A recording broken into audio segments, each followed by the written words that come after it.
dari Al-Mahdi, Imam Mahdi, dari segi zaman jahiliyah. Ya.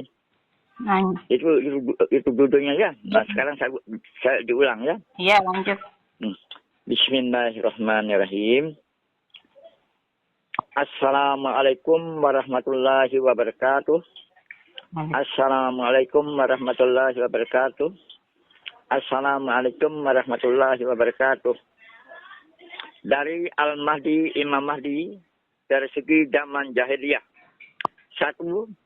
Zaman jahiliyah akan menyesatkan semua umat Islam sejati. 2. Zaman jahiliyah akan merusak ajaran-ajaran Rasulullah Sallallahu Alaihi Wasallam. 3. Zaman jahiliyah akan mempalsukan aset-aset agama. Aset-aset agama pada waktu zaman Rasulullah, aset agama terdiri dari awaluddin ma'rifatullah. 1. Ma'rifatullah. 2. Hakikatullah. 3. Tarekatullah. 4. Syariatullah. Pertama-tama didahulukan mengenal diri, mengenal Allah. Atau mengenal Allah dan mengenal diri. Sesuai dengan man arafa nafsahu faqad arafa rabbahu. Barang siapa mengetahui diri berarti mengetahui Allah. Atau barang siapa mengetahui Allah maka mengetahui diri. Atau barang siapa mengenal diri berarti mengenal Allah. Barang siapa mengenal Allah berarti mengenal diri. Inilah yang akan dituntut oleh Allah sampai hari kiamat. Zaman jahiliyah itu betul-betul jahat terhadap semua umat Islam sejati, atau yang sekarang disebut semua umat dunia akhir zaman. Oh, iya. Masya Allah, ya.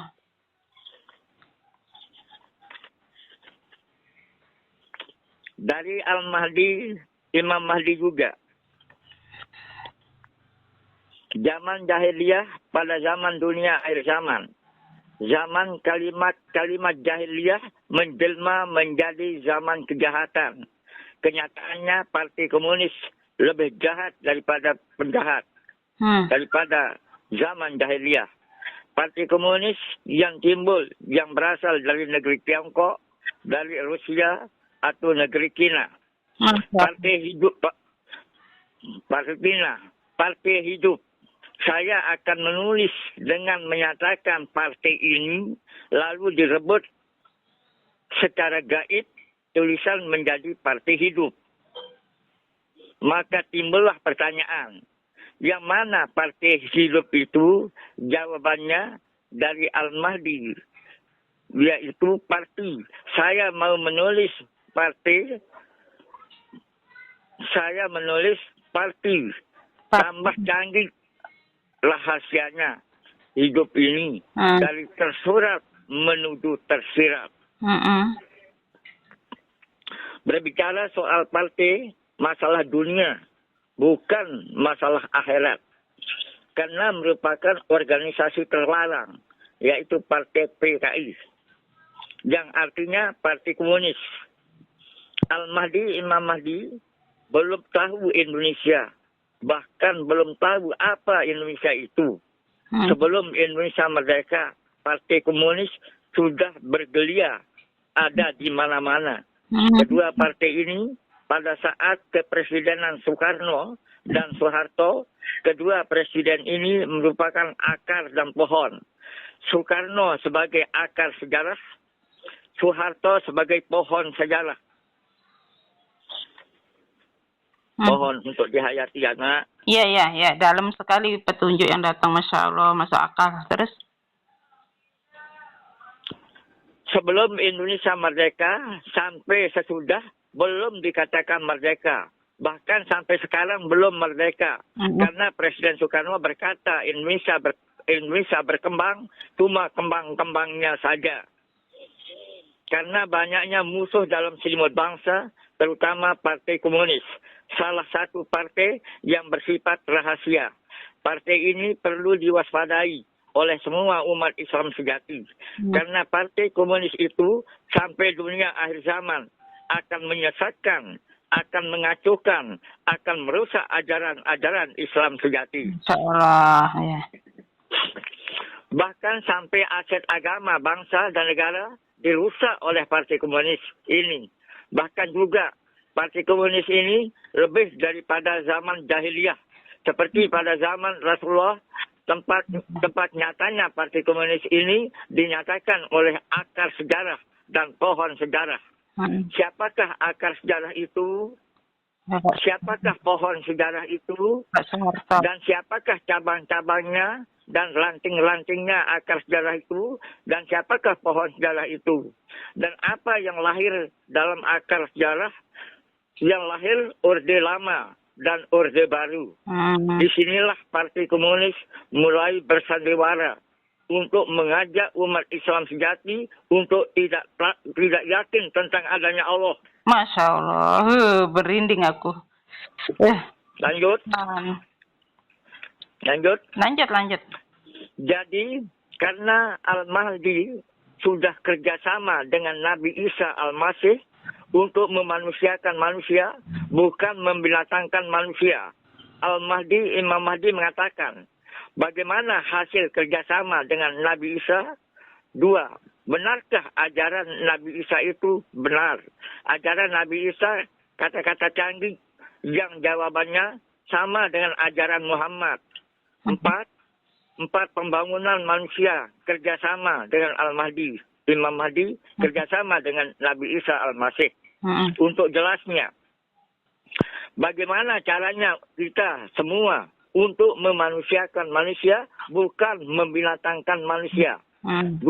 Bagaimana caranya kita semua untuk memanusiakan manusia Pancasila, bukan membinatangkan manusia Pancasila. 3. Bagaimana caranya kita semua untuk memanusiakan manusia Al-Qur'ani, bukan membinatangkan manusia Al-Qur'ani. 4. Bagaimana caranya kita semua untuk memanusiakan manusia bulan purnama, bukan membinatangkan manusia bulan purnama. Supaya semua umat dunia akhir zaman lebih jelas. 1.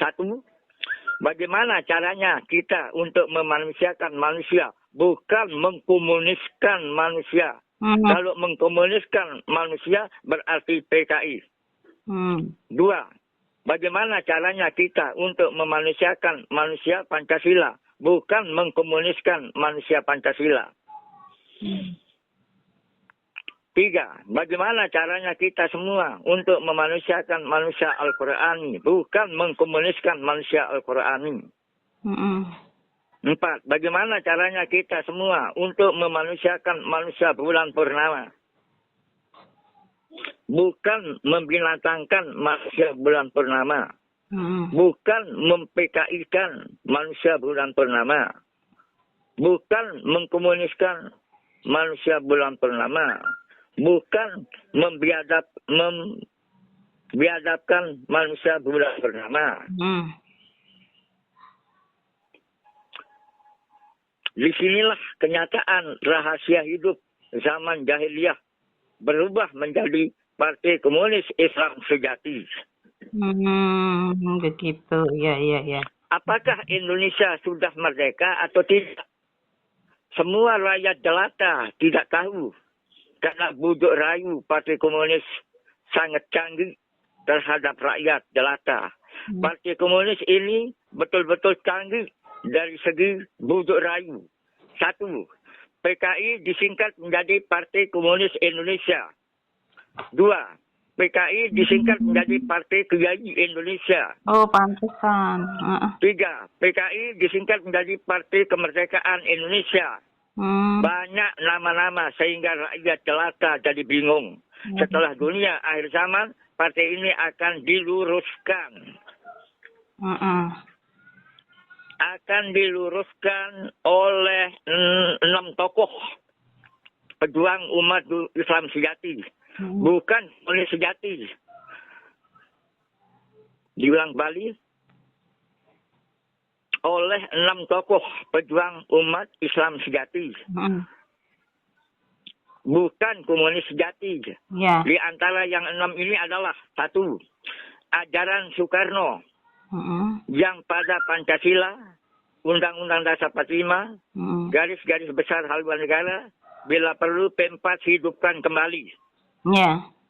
Dua, Raja adil akan menegakkan keadilan.